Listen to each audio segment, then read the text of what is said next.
Shots fired. Shots fired. Chris, what do you think? Is LeBron lacking the clutch gene? I could see the smile on Rob Parker's face. As you were reading those words, he was just salivating, chomping at the bit. Yes, but let me set you and Scottie Pippen straight. If he wants to talk about a killer instinct that Michael Jordan and Kobe Bryant have versus LeBron, I'll give him that. LeBron, it's a spectrum, and LeBron isn't quite as high on the killer instinct spectrum, I would say, as Jordan and Kobe. When Jordan and Kobe played you, I've said this on this show before, they wanted to crush you. And LeBron, I've said LeBron's ideal game probably if he's going against a friend, a Dwayne Wade, a Kyrie Irving, somebody like that, is for you to get yours, me to get mine, but we win. You know, we both have really good games, but we win.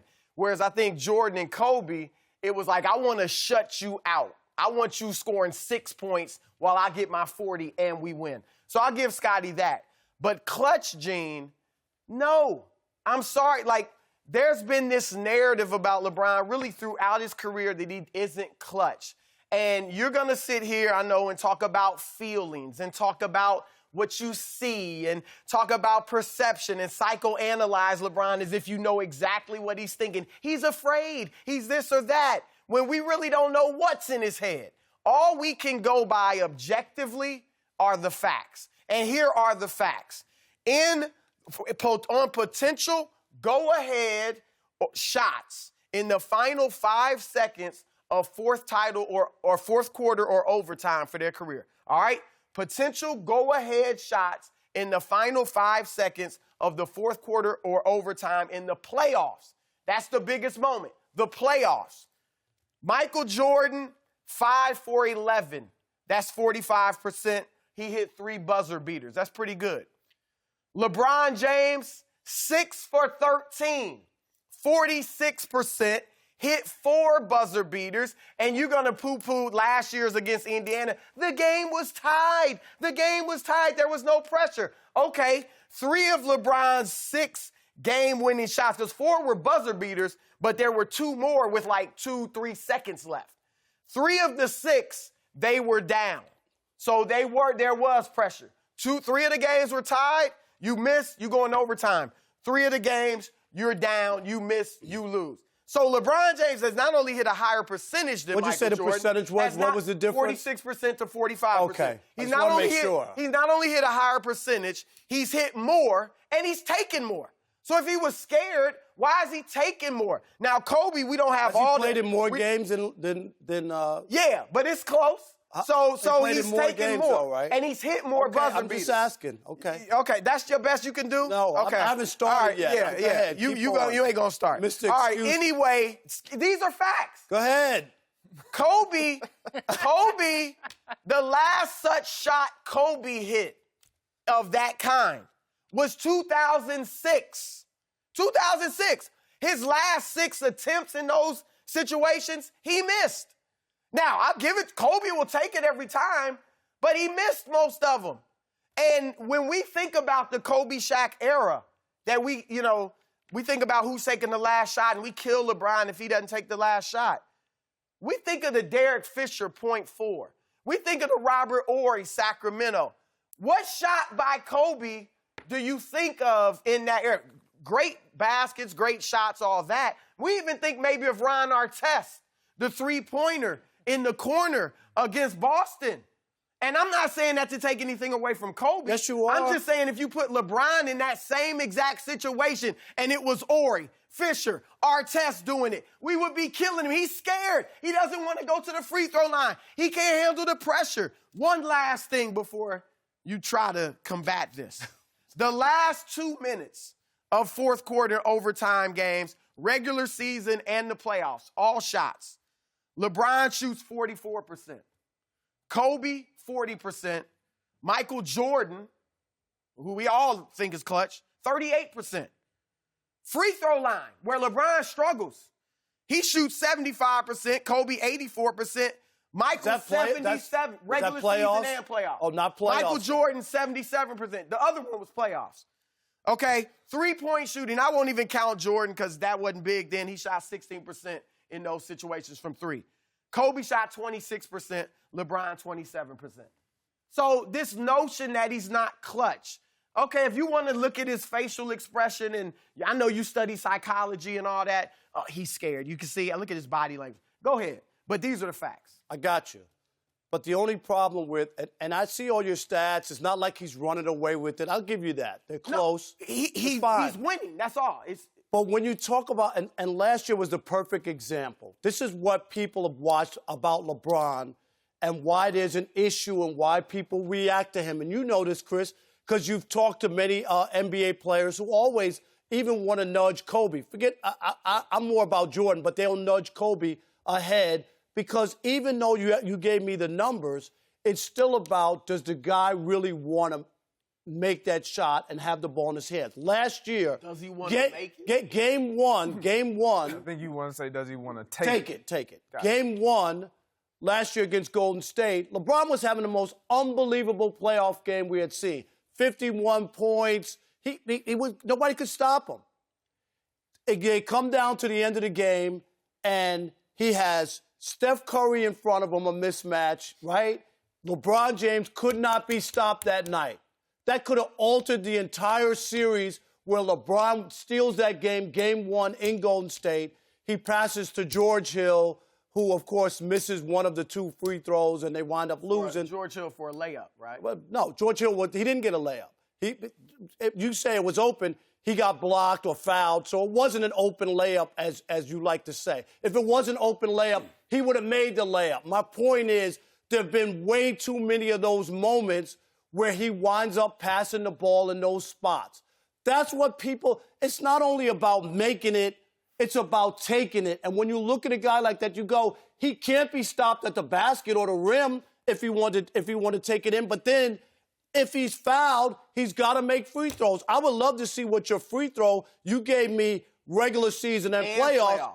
I would love to see what it is in the playoffs because we've seen LeBron brick free throws in big moments in games. And then that's why a lot of people always feel like he doesn't want it or he doesn't want to get fouled because he doesn't want to step up there and make those shots. That's why Scottie Pippen will push back on a LeBron and other NBA players, former players, look at LeBron and say, he's unstoppable. The only person who can stop him is LeBron James.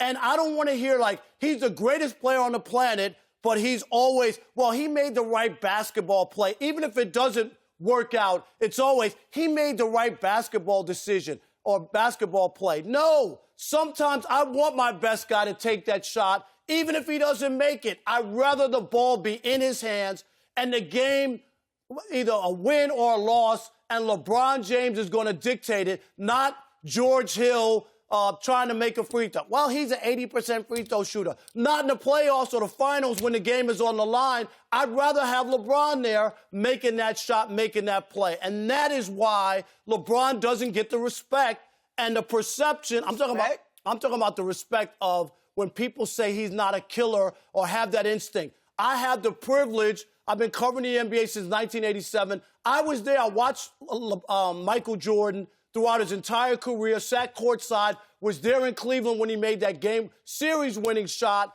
at the end. He wasn't looking to pass the ball to anybody else. He was going to win or lose on his own. So when people see you make those kind of shots, those are the guys that they're always going to gravitate to and think are the best. That was one of Jordan's 3.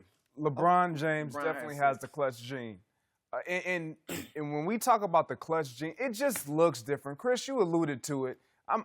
I'm totally on board with what you said and all the facts. But it looks different, Rob.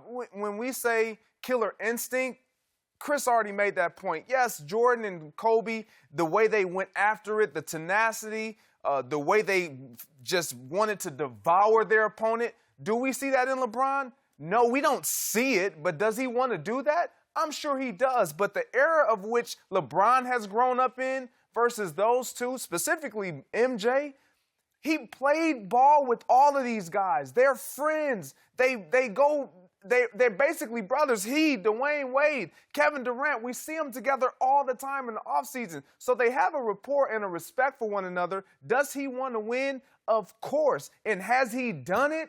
Yes. It just looks different. It doesn't look like Mike because Mike will do whatever it takes. And he wants that last shot. And for Scottie Pippen to say this, I mean, because he's spoken about LeBron James pretty much being close to the GOAT and being better than Kobe. So now all of a sudden he's putting Kobe in it. I'm lost because, yes, you had the best seat in the house to defer to Michael Jordan, and you could say how he was in the locker room, all these things. None of us can speak to what LeBron is saying. You made this point.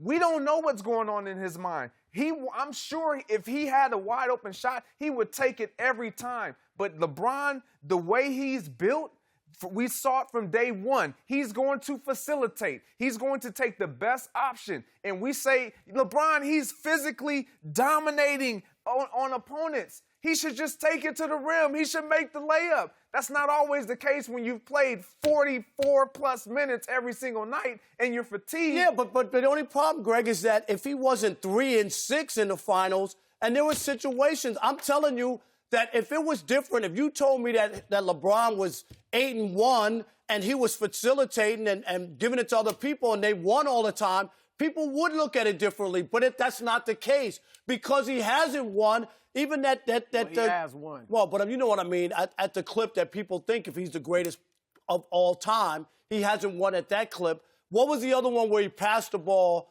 to the three-point shooter? Kyle Korver. That was a situation where they're up by 2. LeBron has the ball. Who's the center? Draymond has 5 fouls, is in front of him, and he passes the ball for a three-pointer instead of taking it to Draymond, right? Maybe fouling him out of the game. You didn't need a 3, so he passes it. Kyle Korver misses the shot, and then they don't score another point in the game, and they lose. So that's another one of those games where you just look and go, Draymond, all right, either Draymond's going to foul him or he's going to make the basket. Why won't you go at Draymond, get fouled, get him out of the game, and try to win it? I get all that, but no, I'm going to go back to because everybody makes it seem like Michael Jordan, and I'm not knocking Mike. MJ is the GOAT, and he's the clutchest of all clutch, in my opinion, with clutch gene or killer instinct. But he didn't face the Warriors. Like LeBron James, you keep saying 3-6. He didn't face the Warriors. He didn't face a 3- and 4-headed monster that are literally right now, as we look at it, top 10, 15 players. You got 3 of them who are top 10 for sure. But Greg, you can't use that as an excuse. It's not an excuse. LeBron put together, right, the big 3 down in Miami. So when they went to 4 straight NBA Finals, they only won 2. He didn't even fulfill what he had going. And you know what? LeBron started, I said this, LeBron started MySpace with that, and the Warriors said, okay, we got you. We'll start Facebook. They one-upped him, and now you're going to look and go, oh, this isn't fair. They got a 4-headed monster. LeBron put together a 3-headed monster, and he had to deal, and the other guys in the league had to deal with that. Let me